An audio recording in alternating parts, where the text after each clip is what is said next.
Carlo Ancelotti সামনে মোটামুটি একটা বিপদের মধ্যে পড়তে যাচ্ছে।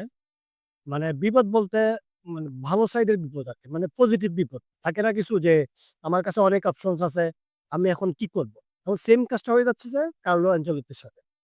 এখন স্ট্রাইকার হিসেবে আপনার রিচার্লিসন কালকে যে গোলটা করছে এটা হচ্ছে ওর ট্রেডমার্ক গোল।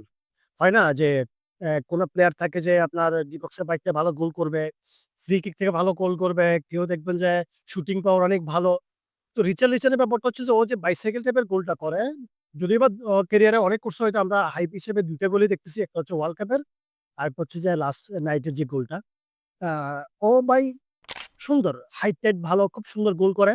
এটা মানে সত্যি কথা বলতে খুব সুন্দর লাগে দেখতে। তার মধ্যে চেলসিতে পেদ্রো ভালো খেলতেছে, খুব ভালো ফর্মে আছে। আপনার এদিক দিয়ে এনড্রিক আছে। আপনার এনড্রিককে কি করবে সেটাও জানি না। তো মোটামুটি যখন কার্লো আনচেলত্তির কাছে অপশন বেড়ে গেছে, তখন সে নিজেও একটা বিপদে পড়ে যাবে যে, "ভাই আমি আসলে কাকে নিচ্ছি?" এখন আমার মনে হয় আপনার ন্যাশনাল টিমে যে ভালো সার্ভিস দিতে পারবে, যার মেন্টালিটি ওই লেভেলে চলে গেছে যে ন্যাশনাল টিমে মোটামুটি ভালো খেলে, আমার মনে হয় তাকেই কার্লো আনচেলত্তি বাছাই করবে। তার কারণ হচ্ছে যে আপনার অ্যা লিগ পর্যায়ে আপনার ক্লাবের যে সতীর্থরা থাকবে, আপনাকে যে বল সাপ্লাই দিবে, আপনাকে যে স্পেস ক্রিয়েট করে দিবে। তো ওইগুলো আসলে ন্যাশনাল টিমে যে অ্যাডজাস্টমেন্ট এটা হয় না সবসময়। যার কারণে ব্রাজিল টিম এখনো মোটামুটি পিছিয়ে আছে। ওদের ব্রাজিলের প্লেয়াররা সারা ওয়ার্ল্ড ডমিনেট করতেছে। কিন্তু ন্যাশনাল টিম আসলেই ওরা যেন মানে সবকিছু হারাই ফেলে। মনে হয় যেন ওরা ফুটবলই খেলতে পারে না এমন অবস্থা হয়ে যায়। তো এটা অবশ্যই একটা সেটআপ এর ব্যাপার। আশা করি এই সেটআপটা কার্লো আনচেলত্তি খুব অ্যা ভালো করবে, ভালোভাবে সেটআপ করবে।